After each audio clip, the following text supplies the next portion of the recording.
దేవుని మాటలు వినాల్సిన సమయం. ఈ ఇద్దరి గురించి మోషే మాట్లాడాడు.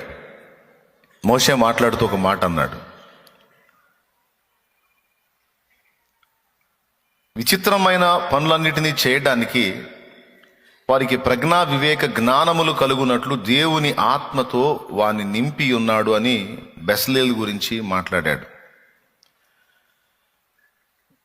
బెస్లేల్ గురించి పలికిన ఈ మాట ఆలోచింపదగిన మాట. దేవుని పని చేయడానికి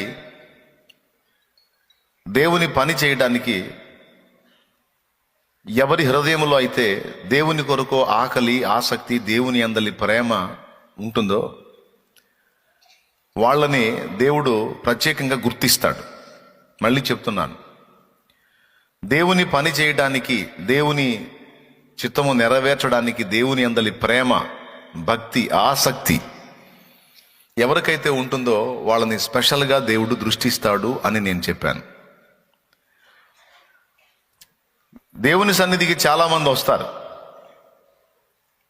అందరి హృదయాల్లో దేవుని పట్ల ఒకే విధమైన ప్రేమ ఉండదు. కొంతమంది దేవుని అమితంగా ప్రేమిస్తారు, కొంతమంది మితంగా ప్రేమిస్తారు, కొంతమంది తమ స్వార్థం కోసం ప్రేమిస్తున్నట్టు కనిపిస్తారు. కానీ వాళ్ళు దేవుని ప్రేమించే ఆ ప్రేమంతా కూడా తమ స్వార్థం కోసమే, జస్ట్ యూజ్ చేసుకోవటానికి. మరి దేవుని ఆరాధించకపోతే దేవుడు మనకు సాయం చేయడు. మనకు సాయం కావాలంటే దేవుడిని ఆరాధించాలి. దేవుని సన్నిధిలో పరిశుద్ధుల మధ్యలో కూర్చొని మనం కూడా అందరితో పాటు ఆయన్ని మహింపరచాలి. ఇదంతా ఎందుకంటే ఇలా చేస్తే మనల్ని ఆశీర్వదిస్తాడు, మనం మన కుటుంబాలు బాగుంటాయి అనేటువంటి స్వార్థకాంక్షతో కొంతమంది దేవుని దగ్గరకు వచ్చి దేవుని ఆరాధించి మహింపరిచే వాళ్ళు కొంతమంది ఉంటారు. మరి కొంతమంది దేవుని దగ్గరకు వస్తారు, ప్రతిఫలం ఆపేక్షించడంతో పాటు కొంత దేవుణ్ణి కూడా కొంత ప్రేమిస్తారు. నిజమైన దేవుడు, సత్యవంతుడు, మనకు నిత్య జీవాన్ని ఇచ్చే దేవుడు, ఆయన వంటి దేవుడు లేడు అని ఇంకొంచెం దేవుణ్ణి ఎక్కువగా ప్రేమిస్తారు. ఇది 2వ తరగతి. మొదటి తరగతి ఏమో పూర్తిగా స్వార్థకాంక్ష, 2వ తరగతి ఏమో ఇంకొంచెం ప్రేమించేవాళ్ళు, 3వ తరగతి వాళ్ళు ఇంకా ఎక్కువగా దేవుణ్ణి ప్రేమిస్తారు.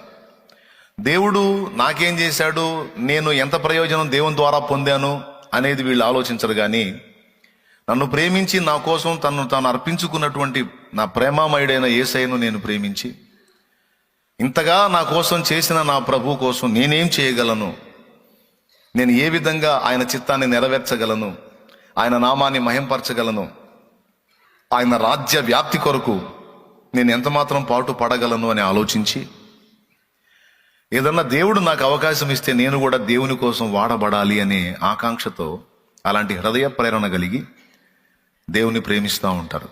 దేవుని సన్నిధిని పని చేయడానికి ఛాన్స్ కోసం అలా హృదయం ప్రేరణ పొందుతూ ఉంటుంది. ఈ 3వ తరగతిలో ఉన్న వాళ్ళని దేవుడు స్పెషల్గా దర్శిస్తాడు, స్పెషల్గా దృష్టిస్తాడు. వాళ్ళని దేవుడు తన పరిచర్యలోకి తప్పకుండా తీసుకుంటాడు. 3 తరగతుల్లో 2 తరగతుల వారు కాదు, కానీ 3వ తరగతి వాళ్ళు, అంటే ఇందాక చెప్పినటువంటి దేవుణ్ణి అమితంగా ప్రేమించి దైవచిత్తం. ఇక్కడ మనం గమనించాల్సినటువంటి విషయం ఏంటంటే, ఈ బెసలేలు అనేవాడు, అహోలియాబు అనేవాడు అలాంటి వాళ్ళు.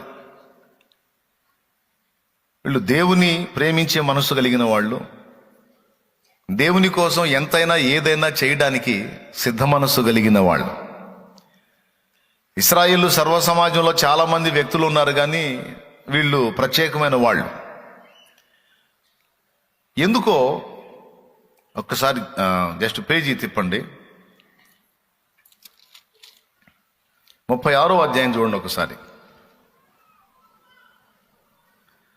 36వ అధ్యాయం చూడండి. నేను మొదటి వచనం నుంచి చదువుతాను, చూడండి.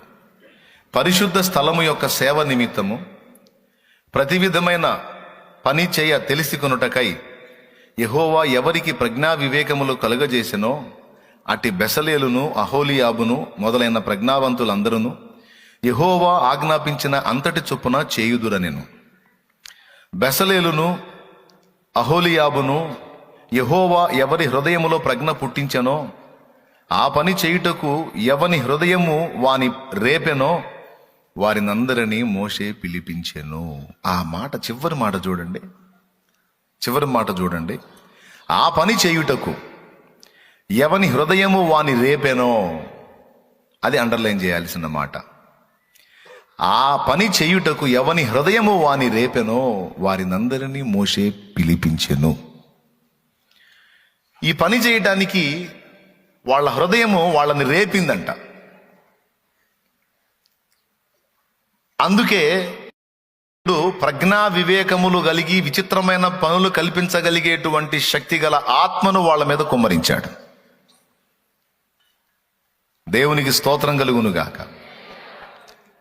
ఆ పని చేయుటకు ఎవని హృదయము వారిని రేపెనో వాళ్ళకి, అంటే హృదయంలో దేవుణ్ణి ప్రేమించి దేవుని పని నేను చేయాలి, దేవుని చిత్తం నేను నెరవేర్చాలి, నాకున్న అవకాశంలో నాకున్న పరిధిలో నేను దేవుని కోసం ఫలించాలి, పని చేయాలి అనేటువంటి హృదయవాంఛ, ఆ హృదయం రేపబడిన అనుభవం ఎవరికైతే ఉందో వాళ్ళని దేవుడు ప్రత్యేకించుకొని 2 పనులు చేశాడు. ఒకటి, ప్రత్యేకించుకున్నాడు. రెండవది, ఆ పని చేయడానికి కావలసినటువంటి బలాన్ని, జ్ఞానాన్ని, ప్రజ్ఞను దేవుడే పుట్టించాడట.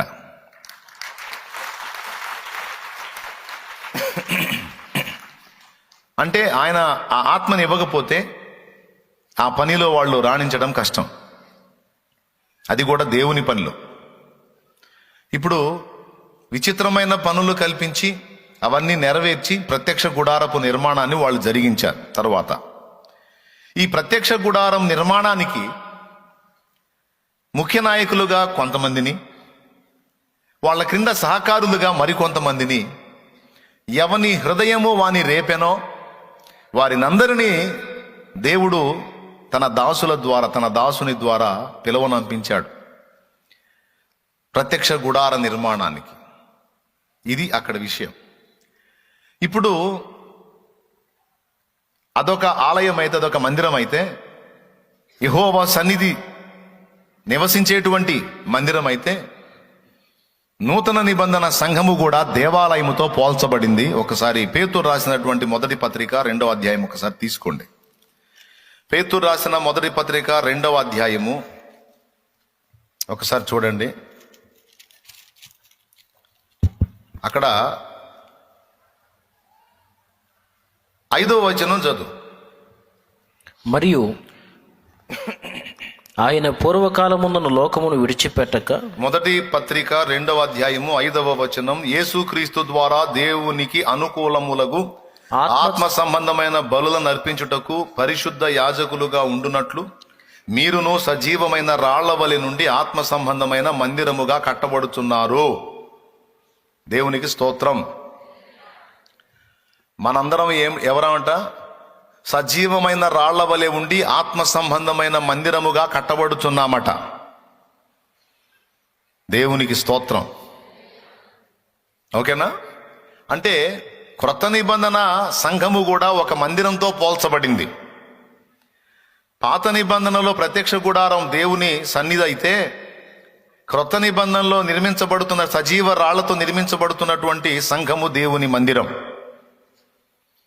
ఇందులో ప్రతి ఒక్క విశ్వాసి ఒక సజీవమైన రాయి. అయితే ఇందులో, ఈ సంఘములో రాళ్ళు ఉన్నారు, రాళ్లను వరుసలో పేర్చే మేస్త్రులు కూడా ఉన్నారు. మొత్తం సంఘంలో వ్యక్తులే.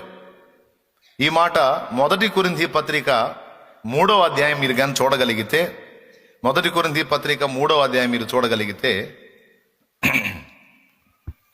అక్కడ అపోస్తలుడైనటువంటి పౌలు ఒక మాట మాట్లాడతాడు. 9వ వచనం చూడు. దేవుడు నాకు అనుగ్రహించిన కృప చొప్పున నేను నేర్పరి అయిన శిల్పకారుని వలె పునాది వేసి తిని, మరి ఒకడు దాని మీద కట్టుచున్నాడు, ప్రతివాడు దాని మీద ఎలా కట్టుచున్నాడో జాగ్రత్తగా చూచుకొనవలెను అన్నాడు. శిల్పకారుడెవరు? మనం అనుకుంటాం యేసు ప్రభు శిల్పకారుడు. అవును, నిజమే. ఆ శిల్పకారుడు భూమి మీద ఉన్నటువంటి సంఘములోని కొంతమంది వ్యక్తులకు నేర్పరైన శిల్పకారుని వల్ల పునాది వేయటానికి, దాని మీద కట్టడానికి కావలసిన సామర్థ్యాన్ని ఇచ్చి ఈ సంఘములోని వ్యక్తులనే కొంతమందిని తన జత పనివారుగా తీర్చిదిద్దుకుంటాడట. నేను చెప్పలా, అక్కడ ఉంది చూడు. అక్కడ వచనం కూడా, ఇంకొక వచనం చూపిస్తాను చూడండి. 9వ వచనం చూడు. మేము దేవుని పనివారమై ఉన్నాము. మేము దేవుని జత పనివారమై ఉన్నాము. మీరు దేవుని వ్యవసాయమును దేవుని గృహమునై ఉన్నారు. అది పాత నిబంధనలో ప్రత్యక్ష గుడారాన్ని నిర్మించడానికి ముఖ్య నాయకుడు మోషే అయితే, మోషే ద్వారా కొంతమందిని పిలిపించుకుని వాళ్ళని ప్రత్యేకంగా తన ఆత్మతో అభిషేకించాడు దేవుని ప్రత్యక్ష గుడార నిర్మాణం కోసం. ప్రత్యక్ష గుడారం అంటే ఏదో తెరలతో పైకప్పులతో ఒక గుడారాన్ని నిర్మించడం అనుకోకండి. అందులోపలి వస్తువులు కూడా ఉన్నాయి. సువర్ణ బలిపీఠము, ఇత్తడి గంగాళము, దీపవృక్షము, ధూపవేదిక, సన్నిధి రొట్టెల బల్ల, సాక్ష్యపు మందసము, మందసం మీద కెరూబులు, కెరూబుల మధ్యనున్న ఖాళీ కరుణాపీఠము, ఇట్లా వీటన్నిటినీ నిర్మించాలి. ఇవన్నీ నిర్మించాలి. ఇందులో బంగారం పనుంది, వస్త్రాల పనుంది, నూలు వడకాల్సిన పనుంది, చాలా పనులు ఉన్నాయి. తెరలు నిర్మించాలి. ఈ పనులన్నీ చేయడానికి ఎవరెవరిని ఎంపిక చేసుకోవాలో మోషేని దేవుడు నియమించి మోషే ద్వారా కొంతమందిని పిలిచాడు. అందులో ఇద్దరిని ప్రత్యేకంగా దేవుడు ఎత్తి మాట్లాడాడు. ఆ ఇద్దరి పేర్లు బెసలేలు, అహోలియాబు. వీళ్ళిద్దరికీ స్పెషల్గా దేవుడు తన ఆత్మను అనుగ్రహించాడంట. లీడర్స్ అనుకోండి వీళ్ళు. మళ్ళా వీళ్ళ ద్వారా కొంతమంది ఎంపిక చేయబడి వాళ్ళు దేవుని పనిలోనికి వచ్చారు. మొత్తం 3 విభాగాలు కనపడతాయి. మొదటి విభాగంలో మోషే ఒక్కడే ఉంటాడు. రెండవ విభాగంలో బెసలేలు, అహోలియాబు ఉంటారు. మూడవ విభాగంలో వారి కింద పని చేయడానికి వచ్చినటువంటి మిగిలిన పరిచారకులు, ఎవని హృదయము వాని రేపెనో వాళ్ళందరూ కూడా వచ్చి లైన్లో ఉంటారు. ఈ 3 విభాగాలుగా ఉన్నటువంటి వీళ్ళందరూ కలిసి 3 విభాగాలుగా ఉన్నటువంటి ప్రత్యక్ష గుడారాన్ని నిర్మించారు. ఆవరణము, పరిశుద్ధ స్థలము, అతి పరిశుద్ధ స్థలం. అందులో వస్తువులు, ఉపకరణాలు అన్నిటినీ వీళ్ళు కల్పించారు. ఇలా వీళ్ళు చేయడానికి దేవుడే వారికి తన ఆత్మను, తన శక్తిని, ప్రజ్ఞా వివేకములు కలిగినటువంటి తన శక్తిని అనుగ్రహించాడు అని ఇప్పుడు మేము మనం చదువుకున్నాం. మీరు చదివారు, నేను చదివాను. ఇప్పుడు కొత్త నిబంధన సంఘమును దేవుని పరిచర్య చేయడానికి సంఘము కట్టేదెవరు? సంఘం కట్టేదెవరు? దేవుని వాక్యంలోనే చూద్దాం. సంఘమును కట్టేది షాలేము రాజో లేకపోతే పౌలో మరెవరో కాదు. చూద్దాం, చూడండి. మత్తయి సువార్త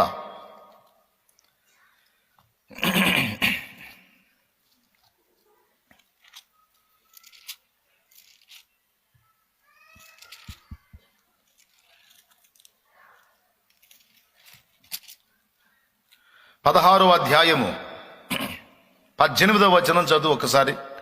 మరియు నీవు పేతురువు, ఈ బండ మీద నా సంఘమును కట్టుదును. అద్దుగో, నా సంఘమును కట్టుదును అనే మాట ఎవరు మాట్లాడారు? ప్రభువు మాట్లాడాడు. దేవునికి కృతజ్ఞతాస్తుతులు చెప్దాం గట్టిగా, స్తోత్రం. సంఘమును కట్టేది ఎవరు? షాలేము రాజో లేకపోతే ఇంకొకడో పౌలో పేతురో కాదు. సంఘమును కట్టునది ప్రభువే, సంఘమును నిర్మించున్నది ప్రభువే. అయితే ప్రత్యక్ష గుడారాన్ని నిర్మించింది ఎవరు అంటే మీరు ముందు చెప్పే మాట ఏంది? మోషే అని. ప్రత్యక్ష గుడారాన్ని నిర్మించింది ఎవరు? ఎవరి చేత దేవుడు నిర్మింపజేశాడంటే మీరు తడుముకోకుండా చెప్పే జవాబు ఏంటంటే మోషే అంటారు. కానీ బెసలేలు, అహోలియాబు అని మీరు చెప్పరు. ఇప్పుడు నేను చెప్పాను కాబట్టి వాళ్ళు నిర్మించారని మీరు చెప్పొచ్చు, కానీ అసలు పనిని పురమాయించింది ఎవరికి? మోషేకి దేవుడు. ఆ విజన్ ఇచ్చింది ఎవరికి? మోషేకి. ఎలా ఎలా కట్టాలో ఎలా ఎలా నిర్మించాలో కొండ మీద నేను నీకు చూపించిన మాదిరి చొప్పున అచ్చం అలాగునే నీవు ప్రత్యక్ష గుడారాన్ని నిర్మించాలి. ఎక్కడ ఏది ఉంచాలో ఆ డిజైనింగ్ అంతా మోషేనే చెప్పాలి. చెప్పిన వస్తువులు చేయటం వాళ్ళ పని. బలిపీఠం ఎక్కడుండాలో, ఇత్తడి గంగాళం ఎక్కడుండాలో, దీపవృక్షం ఎక్కడుండాలో, ధూపవేదిక ఎక్కడుండాలో, సన్నిధి రొట్టెల బల్ల ఎక్కడుండాలో, సాక్ష్యపు మందసం ఎక్కడుండాలో, ఆ మందసంలో ఏమేమి ఉండాలో ఇవన్నీ కూడా చెప్పాల్సిన వాడు, చేయించాల్సిన వాడు మోషే. ఆయన చెప్పిన ప్రకారం వీళ్ళు ఆ వస్తువులన్నిటిని నిర్మించి మోషేకి అప్పగిస్తారు. ఆ ప్రదేశాల్లో మోషే వాటిని పెట్టిస్తాడు. దీనికోసం మిగిలిన వాళ్ళందరూ కూడా ప్రయాసపడాలి. అలాగే సంఘమును కట్టునది ఎవరు అంటే దేవుని వాక్యం స్పష్టంగా చెప్పింది, సంఘాన్ని కట్టేది యేసయ్య. ఆయనే చెప్పాడు, నేను నా సంఘమును కట్టుదును. ప్రభువు కట్టేటువంటి సంఘం ఎదుట పాతాళలోక ద్వారములు నిలవ నేరవన్నాడు. దేవునికి స్తోత్రం కలుగును గాక.